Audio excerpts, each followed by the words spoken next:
स्वागत है आप सभी का हमारे YouTube चैनल नर्सिंग ज्ञान कोर्स में। मेरा नाम है चंदन और आप देखना शुरू कर चुके हैं मिडवाइफ एंड गायनेकोलॉजी से जीएनएम थर्ड ईयर वालों के लिए कुछ इंपॉर्टेंट जो परीक्षा की दृष्टि से महत्वपूर्ण होने वाले हैं वैसे क्वेश्चंस को। साथ ही इस वीडियो में उनका फुल डिस्क्राइब भी होने वाला है।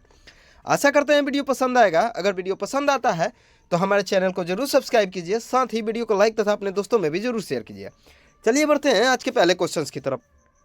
आज का जो पहला क्वेश्चन है वह है पार्टोग्राफ, जो एक आरेखित प्रपत्र होता है जिसमें प्रसव प्रक्रिया सर्वाइकल डाइटेशन के आरंभ होने से पूर्ण होने तक सभी महत्वपूर्ण घटनाओं को समय के सापेक्ष आरेखित द्वारा निरूपित करते हैं। ठीक है, पार्टोग्राफ या पार्टीग्राम जो होता है वह एक आरेखित प्रपत्र होता है। ठीक है, जिसमें प्रसव प्रक्रिया ग्रैवीय विस्फारण, जिसे हम लोग सर्वाइकल डाइलेटेशन बोलते हैं, के आरंभ होने से पूर्ण होने तक की महत्वपूर्ण घटनाओं को समय के सापेक्ष आरेखित किया जाता है। इसका उपयोग प्रथम बार फ्राइडमैन ने किया था, जिसे पार्टोग्राफ बोलते हैं। उसका सबसे पहला जो उपयोग है वो फ्राइडमैन द्वारा किया गया था। यह प्रसव संबंधित सभी सूचनाओं को एक साथ पेपर की एक शीट पर एकत्रण करना होता है, जो हमें मैटरनल एवं फीटस की स्थिति के बारे में बताता है। ठीक है, पार्टोग्राफ जो होता है वो मैटरनल संबंधित सभी चीज़ों को या फीटस के संबंधित सभी चीज़ों को हम लोग एक पेपर शीट पर एकत्र करके रखते हैं, जिसके कारण हमें सभी सूचनाओं का जानकारी मिल पाता है। अगला है पार्टोग्राफ के अव्यय यानी इसके कंपोनेंट। तो पहला रोगी के नाम एवं परिचय यानी उसका आइडेंटिफिकेशन, दूसरा माँ का तापमान यानी मैटरनल टेम्परेचर, तीसरा होता है ब्लड प्रेशर, और चौथा गर्भाशय हृदय दर, जिसे हम लोग FHR बोलते हैं यानी फीटल हार्ट रेट, जो प्रत्येक घंटे पे लिया जाता है। साथ ही झिल्ली की स्थिति यानी झिल्ली कैसी है, फटी हुई है या पूर्ण है, तो उसका, साथ ही भ्रूण की स्थिति। ठीक है, और गर्भोतक द्रव जो एमनियोटिक फ्लूइड होता है या लाइक्योर एमनी होती है, उसका रंग साफ है या मेकोनियम है, उसका कलर अगर साफ है तो उसको C द्वारा, और मेकोनियम के लिए हम लोग M द्वारा सूचित करते हैं। साथ ही ग्रीवा का विस्फारण यानी सर्विक्स डाइलेटेशन, जैसा कि मैंने ऊपर बताया, और यूटेराइन कॉन्ट्रैक्शन यानी गर्भाशय संकुचन की तीव्रता, साथ ही यूरिन एनालिसिस और भ्रूण के सिर में हुए परिवर्तन, जैसे कैपट निर्माण यानी कैपट सक्सेडियन बनना, साथ ही मोल्डिंग निर्माण, और औषधियों या आईवी द्रव यानी ड्रग्स एंड आईवी फ्लूइड, साथ ही ऑक्सीटोसिन उपचार भी इसमें शामिल होता है। तो ये होता है कुछ अवयव पार्टोग्राफ के, जिसमें पहला जो होता है वो होता है रोगी का नाम एवं परिचय, माँ का तापमान, रक्तचाप, साथ ही फीटल हार्ट रेट, झिल्ली यानी मेम्ब्रेन जो फटी हुई या पूर्ण अवस्था में रहती है, साथ ही फीटस पोजीशन, साथ ही एमनियोटिक फ्लूइड का colour, cervix dilatation, uterine contraction, साथ ही यूरिन एनालिसिस और भ्रूण के सिर में हुए परिवर्तन, साथ ही ड्रग्स एंड आईवी फ्लूइड और ऑक्सीटोसिन थेरेपी।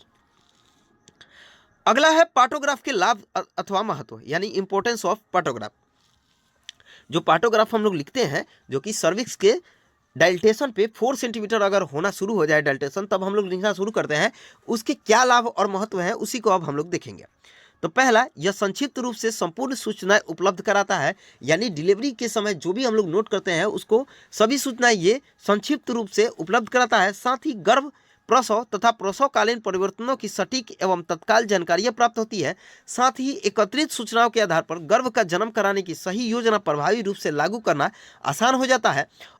साथ ही इसके उपयोग से किसी भी प्रकार की जटिलता का शीघ्रता से पता लगाया जा सकता है, वह जटिलता का उपचार कर प्रसव व शिशु के जीवन की सुरक्षा भी की जा सकती है। साथ ही इसको बनाने में बहुत कम समय की आवश्यकता होती है। तो पार्टोग्राफ जो हम लोग लिखते हैं उसका लाभ जो होता है या उसका महत्व जो होता है, उसमें पहला जो होता है, ये संपूर्ण सूचनाएं संयुक्त रूप से उपलब्ध कराता है। साथ ही इसमें सटीक व तत्काल जानकारियाँ इसमें मिलती है, और इसमें जो भी सूचना होता है वो गर्भ से संबंधित सभी योजनाओं को लागू करने में मदद करता है। और इसमें जटिलता, अगर कोई कॉम्प्लिकेशन उपस्थित हो तो उसको भी हम लोग नोट करने या उसको इम्प्लीमेंट करने या उसका उपचार करने में ये मददगार होता है। साथ ही इसको बनाने में बहुत कम समय लगता है। अगला क्वेश्चन है गर्भाश शिशु विपत्ति, जिसे हम लोग फीटल डिस्ट्रेस बोलते हैं, वो क्या होता है। ठीक है, 2-3 नंबर का क्वेश्चन पूछता है या फिर पूछ देगा, इसके कारण को लिखिए, डिफाइन करने के साथ साथ इसके कारण को भी लिखिए। तो गर्भाश शिशु का जो विपत्ति होता है उसका मतलब होता है गर्भ की ऐसी जटिलता से गुजरना जिनके अधिक समय तक बने रहने से भ्रूण के जीवन को खतरा हो या उसे अस्थायी क्षति हो, तो उसी को हम लोग गर्भाश शिशु विपत्ति बोलते हैं यानी फीटल डिस्ट्रेस बोलते हैं, और इसके कारण शिशु की मृत्यु भी हो सकती है। ठीक है, फीटल डिस्ट्रेस जो होता है वो गर्भाश शिशु में होने वाली ऐसी विपत्ति होती है जिसमें गर्भ की ऐसी जटिलता से गुजरना पड़ता है जिनका अधिक समय तक बने रहने से भ्रूण को जीवन का खतरा हो सकता है या फिर उसे अस्थायी तौर पर क्षति भी पहुंच सकती है। साथ ही ऐसी स्थिति से गुजरने पर गर्भस्थ शिशु की मृत्यु भी लाजमी होता है। आगे बढ़ते हैं, अगला है इसके कारण। ठीक है, तो पहला कॉर्ड प्रोलैप्स होने से भी ये हो सकता है। साथ ही मात्र हाइपरटेंशन यानी माता द्वारा अगर अधिक चिंतित रह रही है तो उसके कारण भी हो सकता है।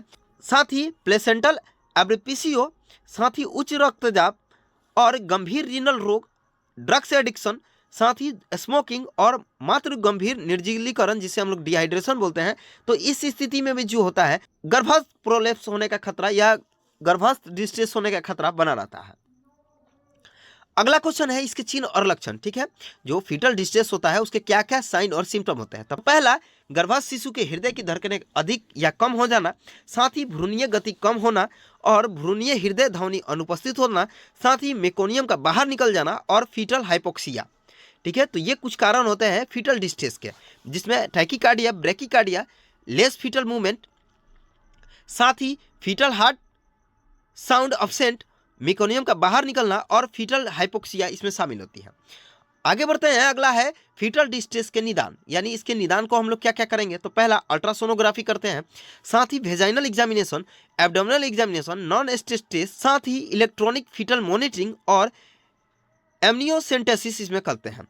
यानी फीटल डिस्ट्रेस में हम लोग डायग्नोसिस के तौर पर ultrasonography, vaginal examination, abdominal examination, non stress test, साथ ही इलेक्ट्रॉनिक फीटल मॉनिटरिंग और एमनियोसेंटेसिस इसमें मुख्य रूप से निदान में करते हैं।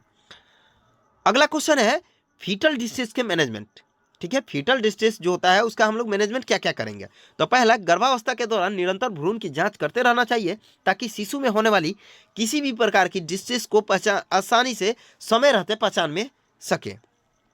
ठीक है, पहला जो प्रबंधन होता है उसमें गर्भावस्था के दौरान निरंतर भ्रूण की जांच करते रहना चाहिए ताकि शिशु में होने वाली विपत्ति को समय से पहचाना जा सके। साथ ही जटिल गर्भावस्था जहां शिशु विपत्ति की संभावना अधिक होती है, ऐसी स्थिति में प्रसव अस्पताल में ही कराना चाहिए। ठीक है, साथ ही महिला को सुपाइन स्थिति में बदलकर बाई पार्श्विक स्थिति प्रदान करनी चाहिए ताकि नाभि नल का दबाव कम हो सके। और हाइपोक्सिया की रोकथाम हेतु महिला को ऑक्सीजन प्रदान करनी चाहिए। साथ ही शिशु विपत्ति के कारण ऑक्सीटोसिन का अधिक प्रयोग हो तो उसे बंद कर देना चाहिए। और रोगी में हाइपोवोलेमिक आघात या शॉक हो तथा रिहाइड्रेशन हो तो उसकी भी रोकथाम है, यानी आईवी के थ्रू फ्लूइड देना चाहिए। साथ ही यदि गर्भाशयी तनाव अत्यधिक हो यानी हाइपरटोनिक जो प्रेशर है वो अधिक हो तो टर्बेटुलाइन इंट्रामस्कुलर या आईवी के थ्रू देना चाहिए। साथ ही रोगी को नियमित रूप से देखभाल प्रदान करनी चाहिए और गर्भस्थ शिशु विपत्ति के दौरान तुरंत प्रसव करा लेना चाहिए। यदि कोई विपरीत संकेत न हो तो ऐसी स्थिति में फोर्सेप्स डिलीवरी, एपिजियोटोमी या बेंटाउस प्रसव की जानी चाहिए।